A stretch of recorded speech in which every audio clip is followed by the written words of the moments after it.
It's parade day on Up and Adams. We've got a special correspondent who's going to chug beers. We're going to send him on a scavenger hunt. We're going to hopefully talk to Tucker from KC Sports Network. I think his last name's Franklin, but I just call him Tucker, who's the beer chugger from last year's Super Bowl. Back-to-back Super Bowls. That's something the Patriots did a long time ago. Speaking of Patriots, we've got the dynasty to look forward to. The New England Patriots. It's I think a 10-part series, a deep dive into a dynasty, the humanity of it, what it took with Belichick and Kraft and Gronk, of course, our friend of the show, and Tom Brady. I guess I should mention him. We are so pleased to have Matthew Hamachek, who's the director, give us all the insights, maybe some spoilers, and maybe compare it to what's going on in Kansas City. We also have Vernon Davis on the show to make fun of me for my lack of pickleball. And happy Valentine's Day, everybody out there. I'm a cynic. People never believe this. I'm kind of a curmudgeon. I love Valentine's Day, so happy V-Day to you all.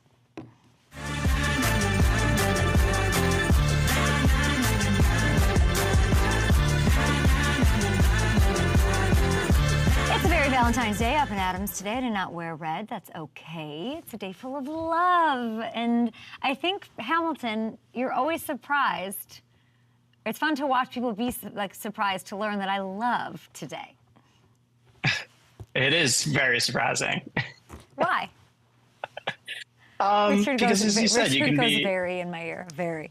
Yeah, you can be, as you said, kind of a curmudgeon about a lot of things, and not always celebratory about these moments. But I'm happy for you. I'm glad you're enjoying it. I think, do the boys not like Valentine's Day? Because nobody here seems very excited in these streets here at FanDuel about it. What did you get your beautiful wife, Kelly?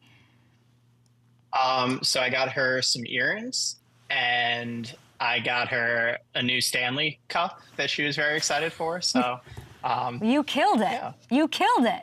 Have you given her these things already at in 8 a.m.? I have, yeah. She's not the most patient when it comes to waiting for gifts, so yeah. And what did she get you? I don't know yet. She said she's going to give it to me when she gets home from work. I think it's very funny. See. There's not it's a very one-way holiday. Let's just be honest about it. And maybe that really factors in the math of how I love it and how amazing it is. We have a lot going on. We're supposed to talk to Tucker Franklin of KC Sports Network. I think he's too drunk to come on the show. I think he's pretending his Zoom is frozen. I would like Tucker, could you give him my phone number so he can just FaceTime me? Yeah. I'd like to talk to Tucker. Now. Yeah, let's do that. Let's get Tucker on the line here because it is the parade. I don't even know, what is, I think the weather I heard in Kansas City is going to be in the 60s today. And that's cause for some ruckus. You and I went to Mizzou. You know the area quite well. And I hope they show up and don't do the thing where they're they've been here too many times recently, so they're not going to show up in full force. I will say being at the stadium, though it was all red, so it was a bit hard to delineate who was a Niners fan and who was a Chiefs fan. At the end, when all the Niners fans left, and I was standing there with Amanda, my sister was a huge Chiefs fan, it was really about 50%.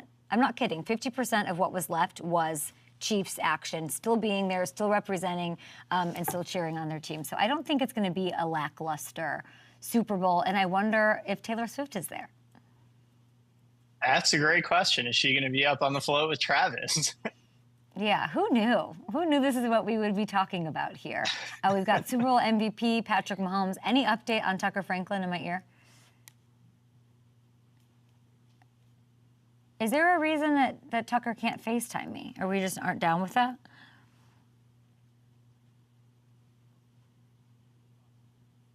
I asked him to.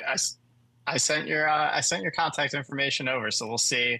We'll get some content from Tucker either way. I can promise you that. I've been in touch with him this morning. He's shot out of a cannon. Will you text we're gonna get some good stuff. Will you text me his information? Text me his phone number. Oh, you did? I did. Me? Okay. Okay, we're gonna FaceTime Tucker on live TV and see how this goes. PJ Kissel, don't get mad at me. Jesus, take the wheel. On this Ash Wednesday for those who celebrate. Let's see. Hold on, let me see if I can get our friend Tucker Franklin. He's not answering. He knows better. Oh boy. He's had too many cocktails. I just got a text from Kathy, who is Amanda's mom, and she goes, "Good morning. We're expecting 1 million people at the Chiefs victory parade today." Kansas City fans are crazy and amazing. So let's talk about this pickleball thing in the meantime while we're waiting for Tucker Franklin to figure this out. Hamilton, you're not going to let me get out of this week without talking about it. I competed in the Smirnoff Smash Pickle Bowl, which was cute, and I loved it. We had so much fun. Vernon Davis was my partner. I talked about it on Seth Meyers. I talked about it all week, that I'm going to get exposed. And I just wanted to hide in the corner and let Vernon Davis take the game over. He'll join the show in a little bit. But we got worked by Lance Bass and Saweetie. That was our, oh God. Go ahead, Hamilton. Do what you're born to do. I mean, here, though, at least you got the ball in bounds. You hit a tough shot. I don't know.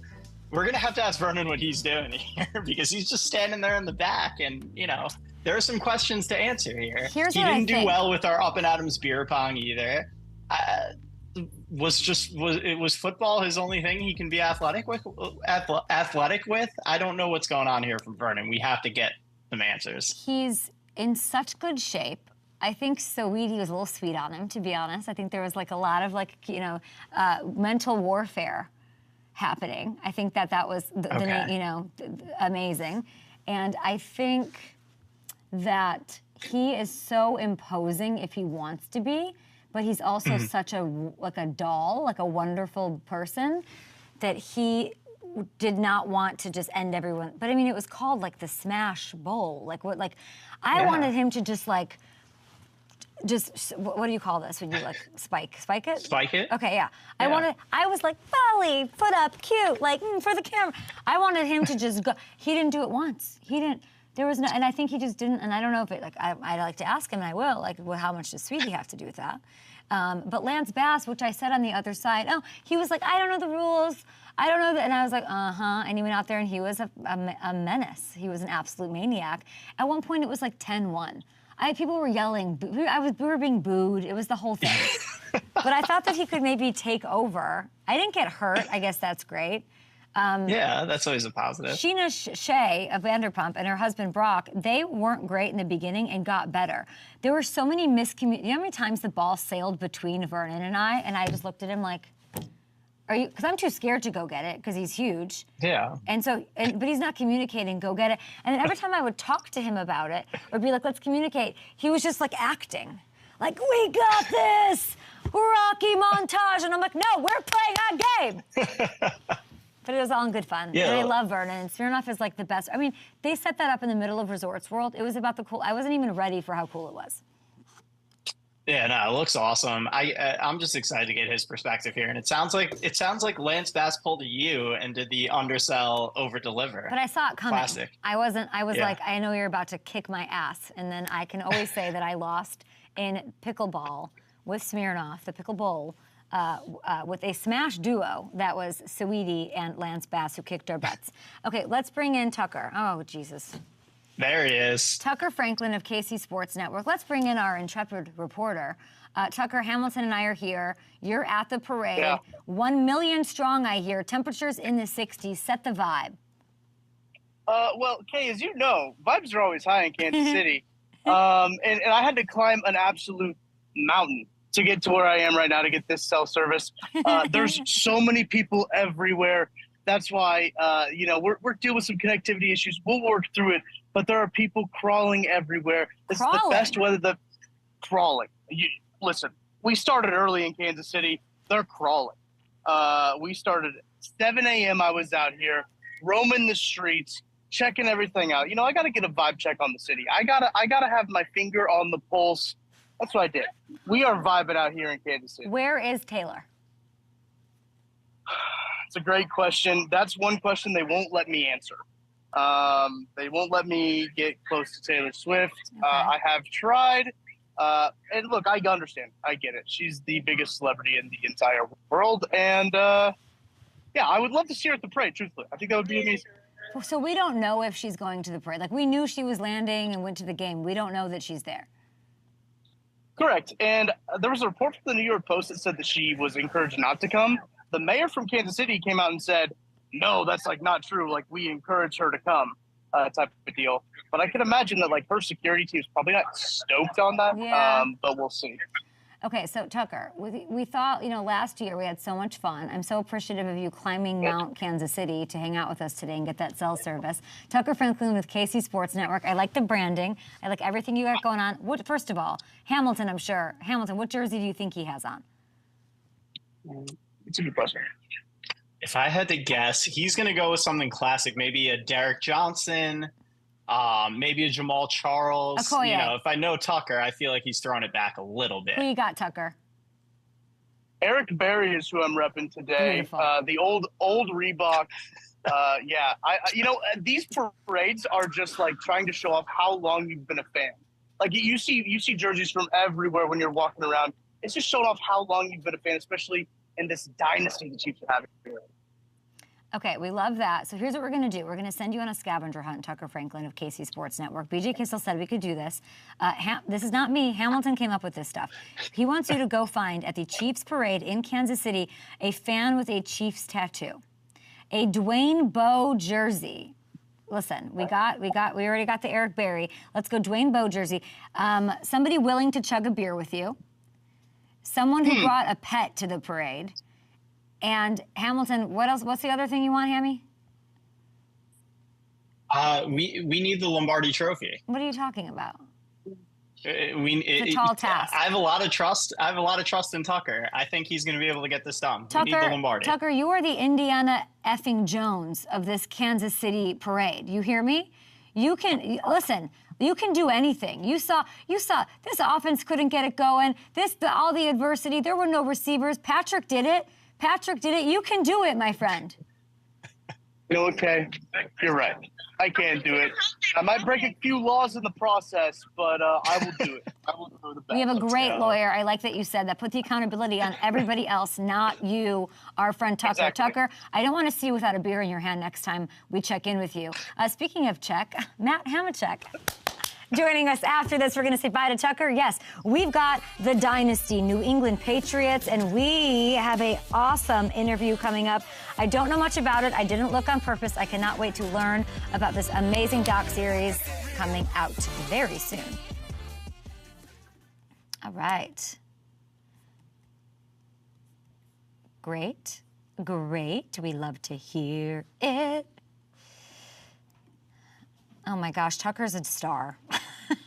I think he's great. I think he's got the perfect just tone for today.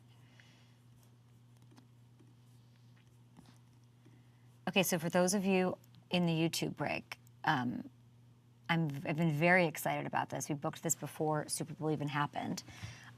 Matthew Hamachek is the director, and it's on Apple TV. It's called The Dynasty, the New England Patriots. And if you guys have questions for him, he got insane access and got to talk to all of those guys about the dynasty, what it took, what it meant, how it, ended, all of that.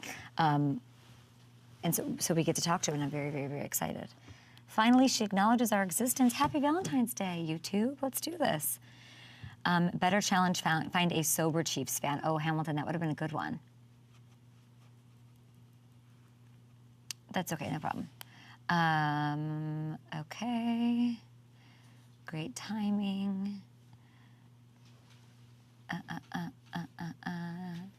Need an Elvis Gerback jersey. I like that. Sounds good. Oh, man. Okay, cool.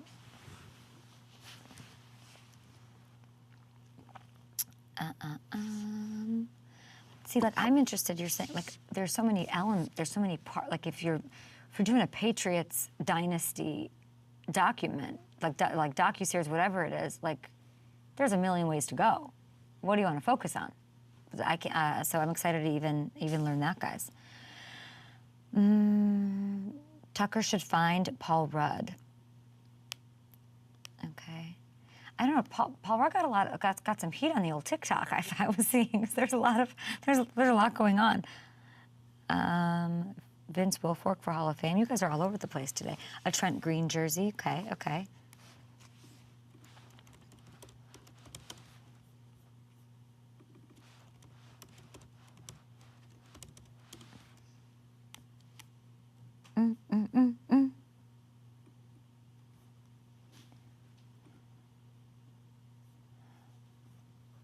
All right, guys, here we go. Let's do it. I can't believe some of you hate Valentine's Day.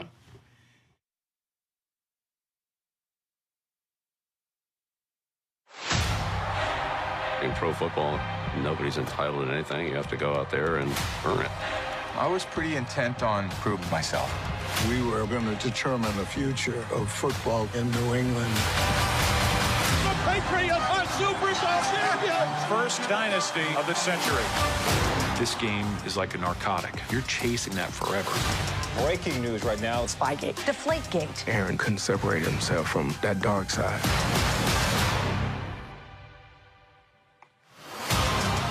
That team won enough to become the villain. We worked for Bill, but we played for Tom. Bill tore Brady's head completely off. There's things that are done that can't be undone. I was just trying to hold it together the best I could. This team will be scrutinized, celebrated for as long as the game of football is played. No, I legit have goosebumps. I legit have the shivers right now. I cannot wait to see this. It's coming out February 16th. My next guest, we're such an honor to have the director of this new Apple TV Plus series, The Dynasty New England Patriots. It's a 10-parter. It premieres this Friday. Matthew Hamachek, congratulations. Oh, thank you so much, and thanks for having me on. I cannot, how did you bite this apple? It's like you could have gone a million different ways, and I'm sure it was quite a journey to get to where you wanted to go and the story you wanted to tell. Yeah, you know, it's interesting. I didn't grow up a Patriots fan at all. I actually, you know, have family that grew up near Green Bay, Wisconsin, and so grew up a diehard Packers fan. By the way, your interview with Jordan Love at the Super Bowl was amazing. Thank you.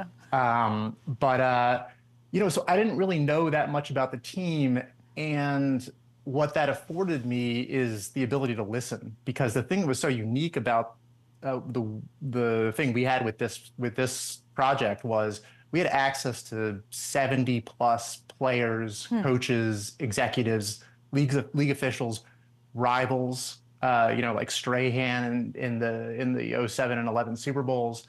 And so it was really just listening and letting them tell their stories. And the other thing was we had 35,000 hours of never before seen archival footage. So we're in the locker room with Belichick when he's addressing the team about Spygate. So it, you know, really was a process of just like listening to those people, getting those interviews, and then pairing it with that footage and just sort of making an incredible story. How do you whittle that down? How do you tackle that and create a 10-episode docuseries? That sounds really challenging. Well, I mean, you know, as we got to talk to these guys, the through line that we kept hearing was about the way this thing started and the way that it ended. So it starts as this great story about these three outsiders: Kraft, the owner of the Patriots, who, you know, at the time wasn't a billionaire owner. He wasn't part of that, you know, club of people who could just write a check and get a team. He's an outsider. He has to leverage everything to get the team. Belichick, as Jackie Mack, the great journalist, puts it in the series, you know, had a fairly underwhelming stint as a head coach in Cleveland prior to coming to the Patriots as the head coach. And then Tom, everybody knows the story, the 199th pick. So it's these three outsiders that start out, and they create this culture of selflessness and sort of putting aside the messiness of being human, you know, things like ego, all that kind of stuff. And by the end, all those things that they had kept at bay for so long sort of started creeping in, and we detail, you know, everything that led to the unraveling of the dynasty. So I imagine it's in 3 parts, right? Like it's how it's created, how, you know, living through it, and, you know, you're saying they weren't messy. There was some messiness there that I'm excited to get into and sort of see. And then sort of, I don't know if it's the fall or just the end of it. Which part of those 3, or which phase captivated you the most? You know, it's interesting. I almost from the outset, when I started talking to these people, the thing that interested me most was the period in the middle, right? And so what I mean by that is they do the unthinkable. They go from sort of the underdog of the NFL. They win 1, then they win 3 and 4 years total. And it's the next part that really fascinated me, because that's when you get to the 07 season. And that starts out with, Mangini and the Jets, in a lot of ways, according to some of the people we talked about, ratting out Belichick and the Patriots to the NFL. The Spygate scandal happens. And then all of a sudden we're inside this locker room. We're watching Belichick address the team. And then they go on this run, right, where they go undefeated. And it was interesting. One of our editors was talking about this. He's a huge Patriots fan. And he was saying that some of this footage, it was like watching the evil empire on the Death Star going from planet to planet, destroying everybody in their path, except instead of doing it in this sort of solemn Darth Vader-y way, we're watching this party as it goes, as they're doing it. And then they reach the final moment. They're going up against the Giants in the Super Bowl. And it's this incredibly humbling moment. One of the people we talked to talked about in the locker room after that was over, you could hear people crying and people were throwing up because it was such a devastating loss for them. And then the next game they play, Tom Brady goes down. He has to face mortality for the first time in his life because he's out for the season with his knee injury.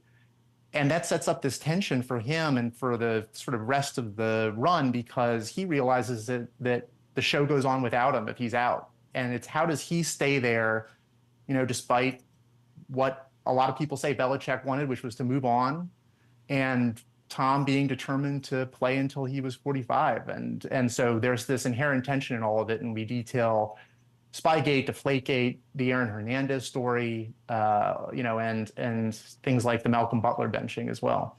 I mean, the human part of it is what interests me. Like there's the game, how did you get this incredible access? First of all, that's crazy.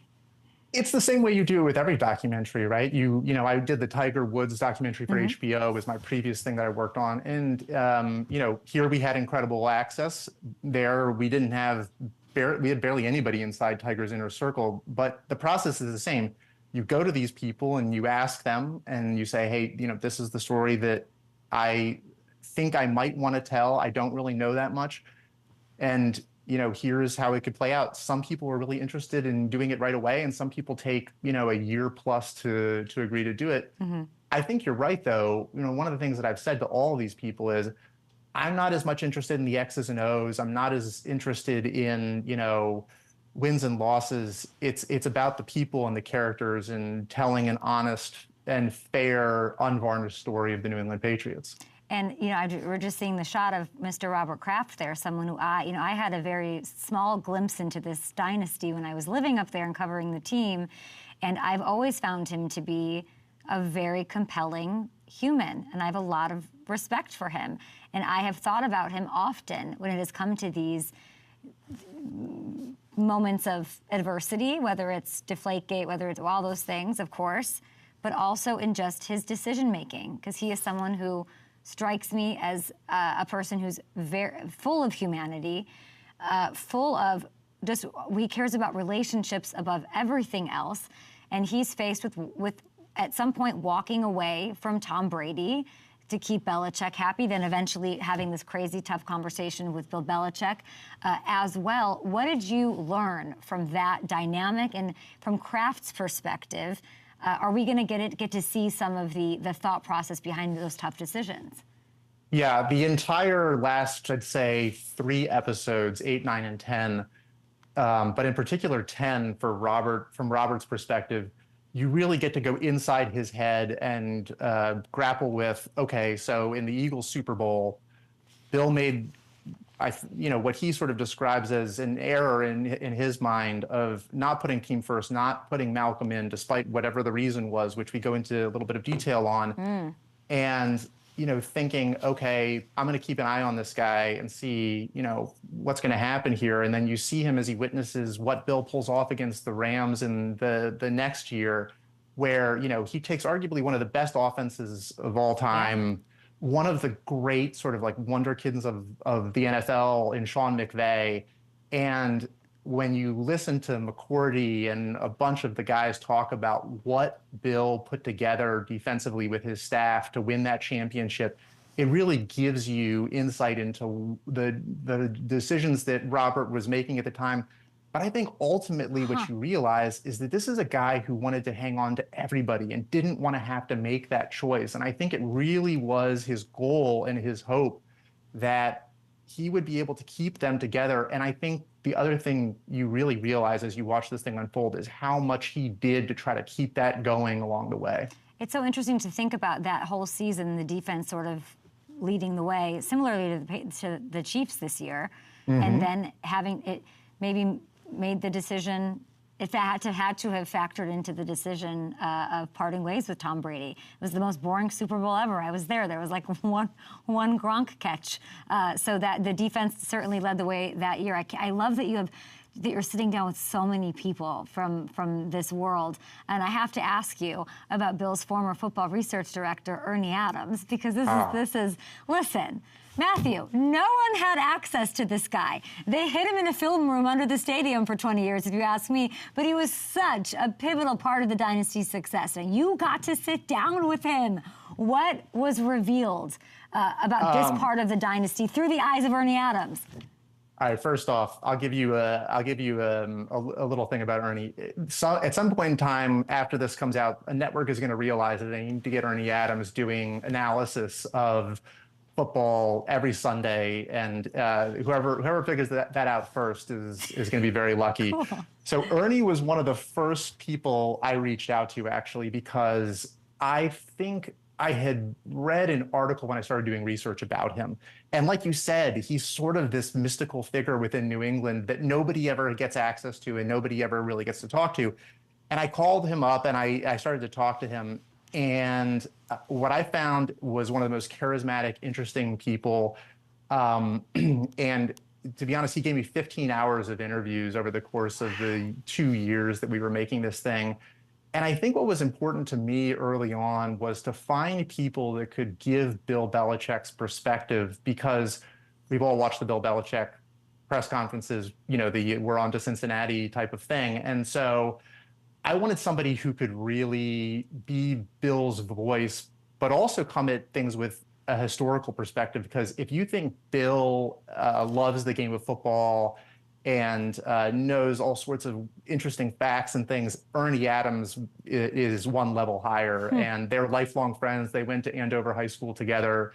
And so getting to talk to Ernie, getting to talk to Scott Pioli, who I know is in the media, but also really hasn't gone on the record all that much about all the decisions that were made, why they moved on from Drew Bledsoe, why they did certain things. So all of these people, just getting to talk to them was fascinating for me. And you know, just getting to put this whole thing together. I can't wait to see this. And it starts on Friday. Did Ernie give up any of the secrets? Well, no, actually, in episode 4, you actually get to see me asking him about Spygate for the first time. And one of my favorite lines from Ernie, he says, "There's certain things I'll be taking to the grave with me." And I love that. Ooh. But no, you learn quite a bit. And I think what he does a really good job of is, if anybody, you know, covered New England, they'll remember when Alex Guerrero had his sort of sideline and privileges revoked at one point. I think it was in the 17 year when they were on the road to the Eagles Super Bowl, which they lost. You know, one of the things that Ernie did really well was always sort of explain, okay, in these situations, here's why these decisions were made. And, you know, he talked about how, you know, these guys can go and see somebody like Alex outside of the building whenever they want to, but you can't have somebody inside the building going against the strength and conditioning staff of the New England Patriots. And so I think he does a really great job of helping the audience and me, as I was asking these questions, understand the world through Bill Belichick's eyes. And Bill was also really insightful and gave incredible interviews about calling up Randy Moss for the first time. And Randy's in a club someplace, I think in Houston. and Randy's convinced that there's this person on the other end of the line doing a really bad Bill Belichick impression and trying to say that they've traded for him and that he needs to get to New England the next morning. And Randy hangs up on Bill, like, you know, 5 or 6 times. And finally, Bill just says, "Look, you got to get up here. If you're not up here by tomorrow morning, there's no trade." It's over. You know, and Randy just realizing, oh my goodness, I just hung up on Bill. So it's a great story. I can't wait. Now, you mentioned Bill. I'd like to know, and by the way, a lot of people would say that Ernie Adams retiring in 2021 was sort of the fall of everything and the leading to the end of things with Bill. You're in there clocking hours with Bill Belichick. What is the vibe? And when did you know it was done with him in New England? And how was that? I don't think there was a specific time when I knew anything was done, but I will say this.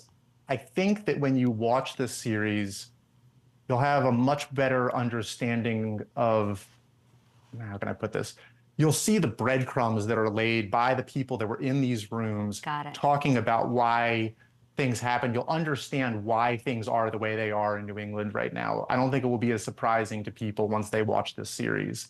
And as far as the vibe with Bill, you know, look, it's a lot of it is very similar to sometimes what you see in the press conferences. But when he wants to talk about something and he really enjoys a subject, he opens up, and we've all seen that on you know, the NFL 100. We've seen it when he was doing Scarnecchia's retirement or Hall of Fame induction for the Patriots.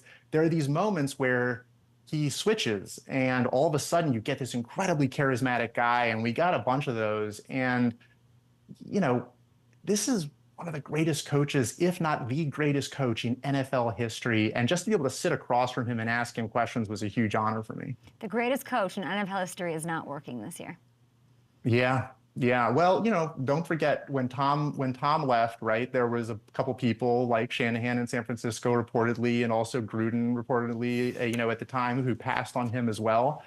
I think there's recency bias, and maybe, you know, people are thinking more about the last 4 years or the last 3 years than the totality of his career. So I'm guessing that, you know, sometime next year there will be something huge opening up for him. Matthew, where do you? I mean, I assume there's heavy tones of, was it Brady or Bill that made the dynasty successful in exploring that bite from Danny Amendola? We worked for Bill, but we played for Tom is an incredible bite. Where do you come out on that argument? So I know you've spent some time with Scott Pioli, so I'm going to quote Scott Pioli in the movie when I asked him this question. I thought it was a great answer. He said, you know, he said that it's almost an insulting question. I asked him it, and he said because it ignores the hundreds, if not thousands, of people who came through that building, on the coaching staff, people like Ernie, people like Scott.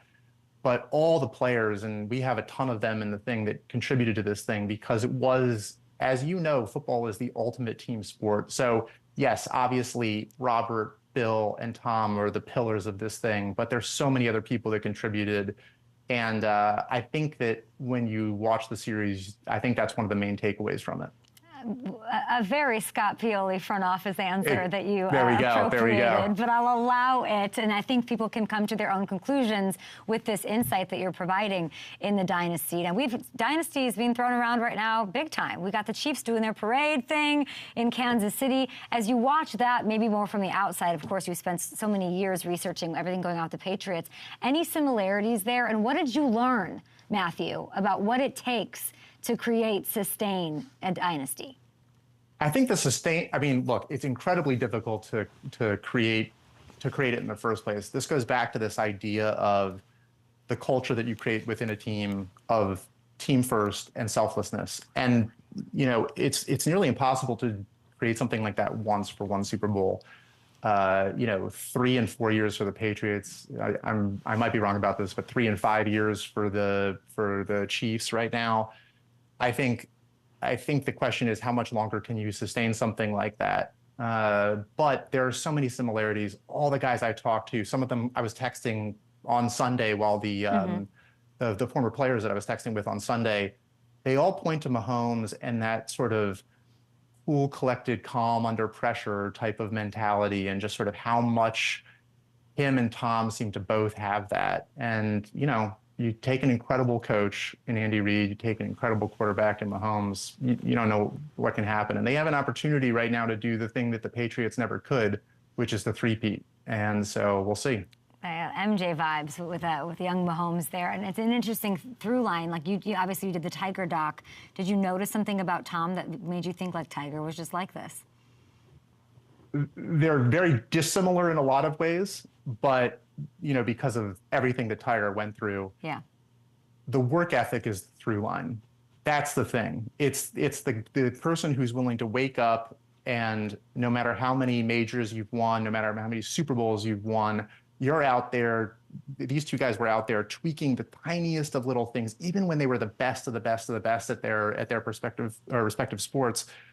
They were always trying to get better, and they were never satisfied, and they always had that internal drive to just to I don't know, be better. And I think that's the real through line between the two of them. All right, Matthew, we appreciate it so much. We hope Jordan Love, you'll be in 20 years doing another dynasty. Hopefully he can do something and bring another Lombardi back to Titletown. Can't wait. We appreciate you. Everybody, I cannot wait. I'm like, this is appointment viewing for me. 10-part documentary series, The Dynasty New England Patriots, this Friday, February 16th on Apple TV+. Congratulations, Matthew. Thank you for the insight. We cannot wait. All right, we'll talk to Matthew down the stretch. Congrats to them. I mean, Apple, I cannot wait to watch this. We got Vernon Davis on the show next. We got a Hammer Time coming up. Do not go anywhere. Kansas City Parade going on. We have a scavenger hunt. We'll be back.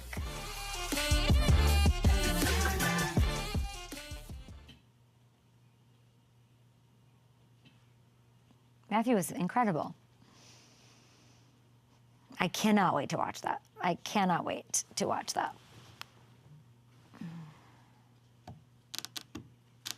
Sure. Hammy, how are you checking in with Tucker? Oh, I'm checking in, and he is off to a phenomenal start. I'll just say that. Really?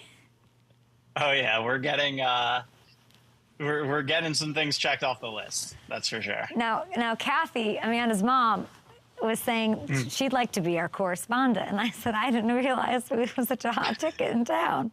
Next year we'll have to have Kathy out there. I don't know, Kathy. It's going to be hard to one-up Tucker.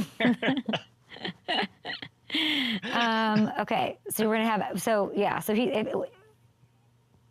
needs to get on what? Oh boy, need a Bluetooth speaker. Oh my gosh, somebody send a carrier pigeon to Tucker to airlift that and drone that over to Chris Jones.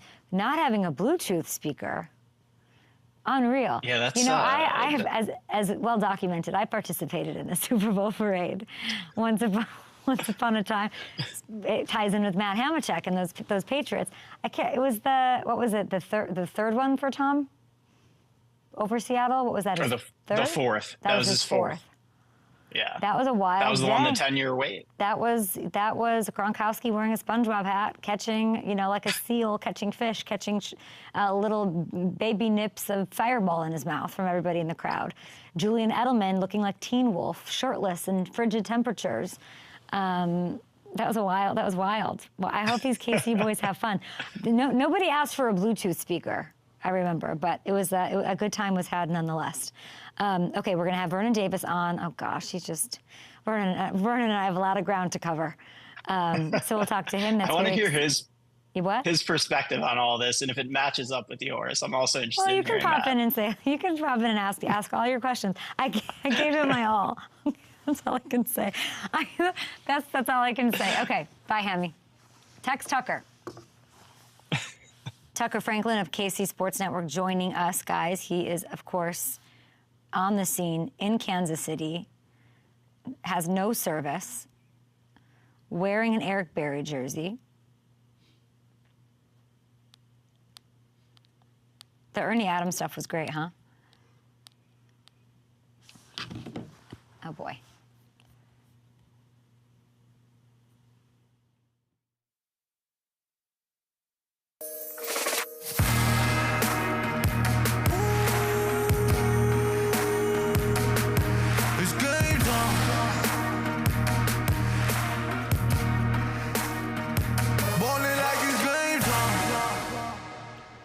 Just couldn't stay away from me for more than 6 days. Our guy is back, two-time Pro Bowler, Super Bowl champion, 14th season, NFL veteran, actor, producer, musician, pickleball loser, along with me. Hey, by the way, Vernon Davis, author? Sorry. Hey, the music you had on was just like going crazy. You had me going like, woo. Tell me about the book. Tell me about you being an author. Yeah, the book is coming out in around the fall sometime, and it's going to be a great book. I can't wait for everyone to read it. I put my heart and soul into this book. I mean, it's called Playing Ball, and it's my life from the beginning all the way up until now, through the Super Bowl and just everything that I had to go through, my experiences, and just it's going to be very motivational and inspiring to so many, especially those who actually buy the book and read it. So it's a memoir. It's called Playing Ball, and everybody can. It's a good Valentine's Day gift, by the way. You can pre-order Playing Ball on Amazon, Barnes & Noble, Target, you name it. And mark your calendars, guys. It's August 20th. You can pick up a copy at stores near you, which I think is amazing that you're just adding that to your resume. And maybe had I read this inspiring memoir before we played pickleball with Smirnoff, I would have done better. What happened? What happened with you and me out there? Kay, I have no idea. I don't think we were prepared for that game. I mean, we went out there and we struggled. We struggled, man. What, did we need a coach? What happened? It was you and me up against Saweetie and Lance Bass. What was, from your vantage point, what was your experience? You can absolutely take me to town here. No, Saweetie and Lance Bass, they were really good. They were well prepared. They looked like they'd been practicing for 3 to 4 months. They wanted to win. They really wanted to win that game, that match. But, I think we went out, we had fun. We did a great job. You turned it on at the end. Okay, you really started hitting those balls, and you were just like slamming them. I was like, whoa. I think I did the best I could do. You, my friend, I don't think unleashed. That's the truth. I think, is it true? You were, but it's got to be hard because you could just impose yourself and just crush everyone. But you didn't do that. You sort of you were pretty chill. I was pretty chilled. I wanted you to have your time, and I wanted you to really make sure that you can get some hits in there. I feel but it was fun. I really. Yeah. Saweetie was using some warfare. She was doing a lot of smiling and crying. I was like, no, this is a game. This is mental warfare and physical warfare. It was so fun. Smirnoff put together just such a party celebrating the launch of Smash Duo vodka seltzers, ready to drink, incredible 4 flavor profiles. We represented raspberry and peach. We got the crowd going though, didn't we? We did. We really got them going. I mean, I think it was really. That's going to be a time to remember for me. I'm not a big pickleball guy, but, going out there and having fun with you and the rest of the group, it was really amazing for me. So I'm definitely going to take that with me. And then the next day, your Niners go out there and could not get it done. I mean, let's talk about it. You're with this team for what, 10? You're with this team for 10 seasons. You speak so highly of the organization. You still cheer for them. What did you make of that loss? I felt like they came out and they really played strong. Purdy came out and he did what he had to do, like what he was doing all year long. And he made great, he connected with the players and did his progression in the passing game was really, I thought he did a wonderful job. Of course, a lot of critics going to put him down and say he didn't do what he was supposed to do. But I thought he went out there and he led the team exactly how he needed to. And they played a good game. I can't fault them. And I remember when I was playing in Super Bowl 47, how we came out, we played strong, and we came back in the end after the lights. They had the whole situation where the lights went out and came back on. But we did, we had to do. But the one thing I got to say about that game that we played is that we had to leave it behind. We had to leave it behind, even though we lost. It just wasn't our time, and it wasn't their time. This go around. So Vernon, how did you do that? Next year. How did you do that? I mean, I remember it was a close game, 34-31. It didn't happen. It wasn't your time. How did you get over it? What would you tell some of these Niners players, the Trent Williams, the Christian McCaffreys? I'd say just enjoy the experience. I mean, football is not going to be around that long. I mean, it's just a chapter in our life. So for you to have the opportunity to be able to make it that far is pivotal. I mean, it's just, you have to hold on to that experience. It's the journey. It's the joy. It's the guys that you bond with in the locker room. Just think about that season. This was a special season for Trent Williams and Deebo Samuels. So they have to really make sure they hold on to this experience. Even if they never make it back there again, they're still champions. That's good perspective. You, of course, made it back again. But that team that lost that year, that was coached by Jim Harbaugh. That was your coach. He's got the keys as head coach for the Chargers this season. What are your thoughts there? And do you have when I say the name Jim Harbaugh, what comes to mind? Jim Harbaugh, he can turn any program around, any organization. He can go in and he can fix it. He's like the doctor. I remember when he came in that year when Mike Singletary stepped down, he was talking, his charisma, his energy. He brings so much to the team. And I can't forget to mention when he came out and he was in full uniform from head to toe, and he started throwing the ball, and we were looking like, who's that guy? Wow. Couldn't recognize him. It was Jim Harbaugh. He's great. He's a wonderful coach, one of the best coaches I've ever had. And I know what he's going to do for that team. He's definitely going to turn it around and fix the issues that they're having. You win a Super Bowl. Shout out to that 2015 Broncos team. The Chiefs parade happening right now in Kansas City as we speak, Vernon. You know, you wake up, you probably didn't sleep, so I don't even think you woke up. But what was that celebration like, and what's your best moment from that parade? The celebration was overwhelming for me. I mean, I've never seen anything like it. It was my first time winning the Super Bowl, but it happened to be in Denver. I mean, those fans were all about it. I mean, they were excited. They were full of joy, and just seeing the smiles and the excitement on my teammates' face. It was, I mean, that was definitely the day. I mean, it was something that I never experienced. So it was just it was just so much. It was just so much at one time and so many people. But I remember when we got to the end and we all stood up there and, you know, Peyton Manning, if I remember correctly, Peyton had a chance to speak. DeMarcus Ware spoke, and it was just it was a great moment for us. Yeah, part of the journey, like you're saying. In this loss with the Niners, maybe they'll experience it. The window's still there. They're not paying Brock Purdy a ton. They can bring back mostly everybody. Let's talk about the other 85, George Kittle. You two are close, and it was broken records of yours. I've seen you chop it up and dap him up before games even. Was this the performance you were expecting out of him? Like, why, in your opinion, do you think the offense couldn't get him as involved? Yeah, I think, in my opinion, I feel like Kansas City was really prepared for George Kittle. George Kittle is one of the biggest weapons in San Francisco 49ers offense. And if I'm the defense, I'm going to really make sure I count for him. You know, because the tight end in the Super Bowl, tight ends can really take over the game if you let them. And I know George Kittle was well prepared to do just that. But, you know, they had his number. You know, he couldn't do much. And every time Brock looked up, George Kittle was he was covered. And there's nothing you can do about that. The other guys have to be open when that happens. You know, if your biggest weapon is not open, then, you know, you have to rely on your receivers to make sure that they can get open and help execute. I know, and like Christian McCaffrey was their leading receiver. We just looked at the numbers from the rest of them, not Debo. I mean, Debo was dealing with an injury, crazy. And then Ayuk, I feel like they, against man coverage, just could not get it done. Like, they just got the whole time. You're saying that tight ends can change the game. We saw it on the other side. Travis Kelce, he led everybody. Catches, yards. There was a little drama on the sideline, even third title in 5 years. This is obviously a Chiefs dynasty now. But when you look at Travis, in terms of, you know, greatness among tight ends, how does he stand out or separate himself?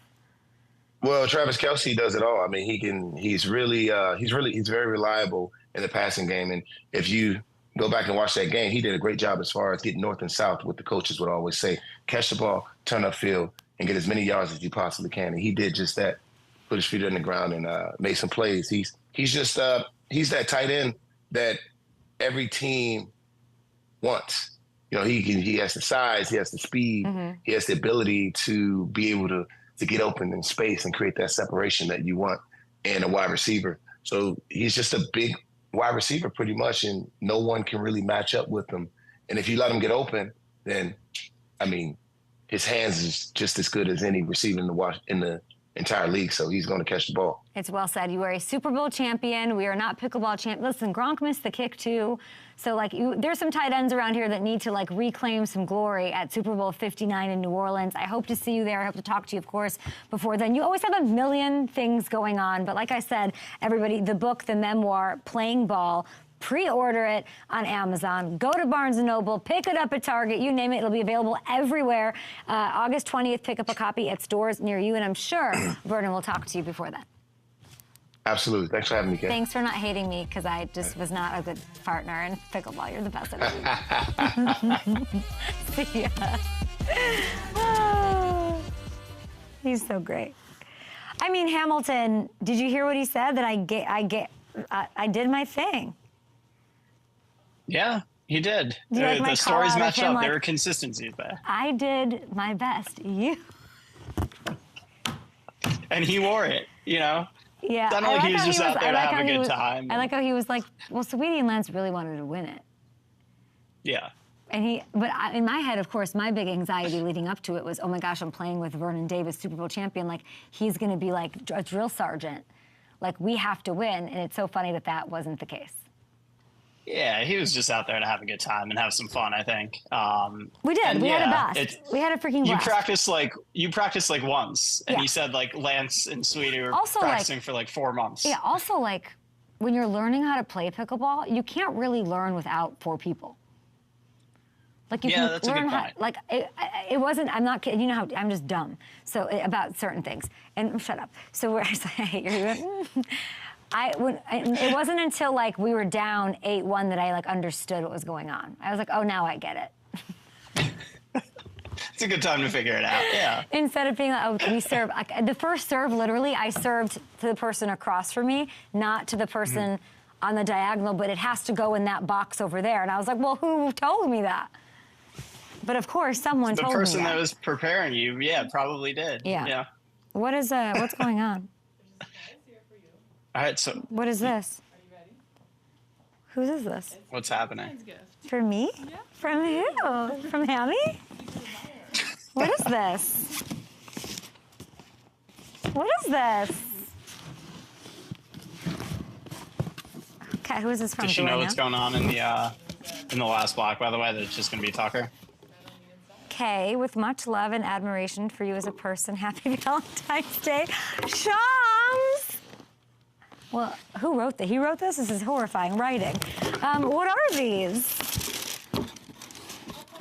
Oh my God, these are the sneakers he had on at Super Bowl. I told him that I made fun of him for wearing such nice sneakers. These are so cute.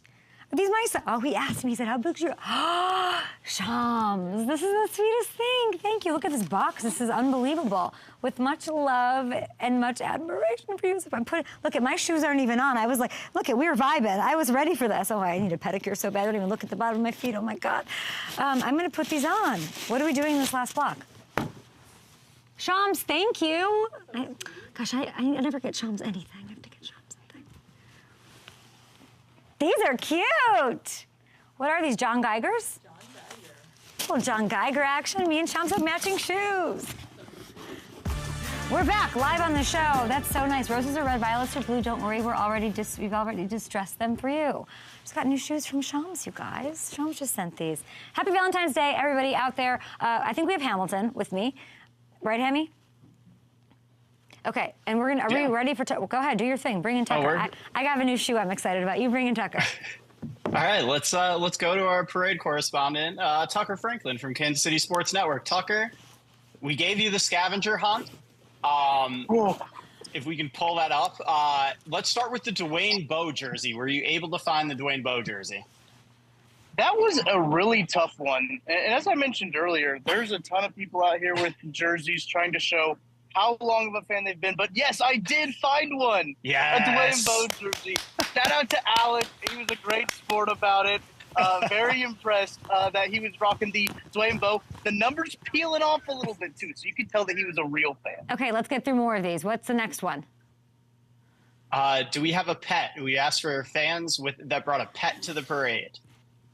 There were a few, yes. I saw reports, but these two guys, very good boys. They were very good boys getting ready for the parade. What I think we actually have a video for this. Is it true that you were able to chug a beer with a fan with an AARP card? Did this happen? That's true. I really was. There it is. AARP member, willing to chug a beer. Here we go. 1, 2, Oh, wow.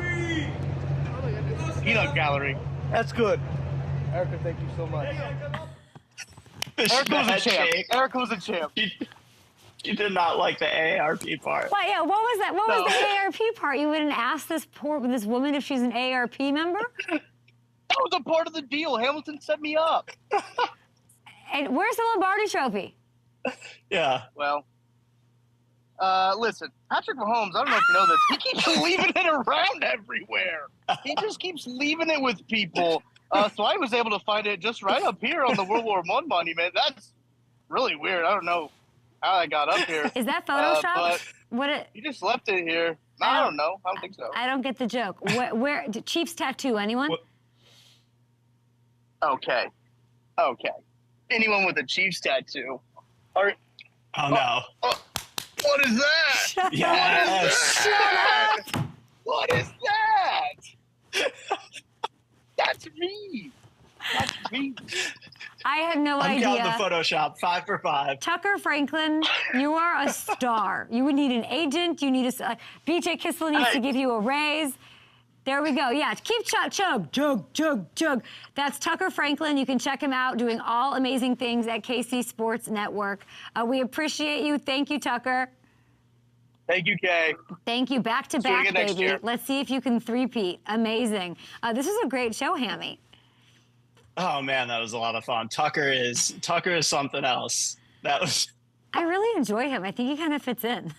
He fits into our group. He really does. Amazing. We'll see if he's there next year. We need to make this a recurring thing. Yeah. We have one more show for this week, and then I don't want to see your face or hear from you until March 3rd. I'm going to be texting you about free agency and contract situations. I'm going to text you about the dynasty. I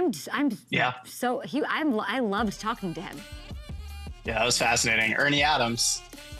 I know. Hamilton's like, ask about Ernie Adams. And of course, he lights up about Ernie Adams. And I'm like,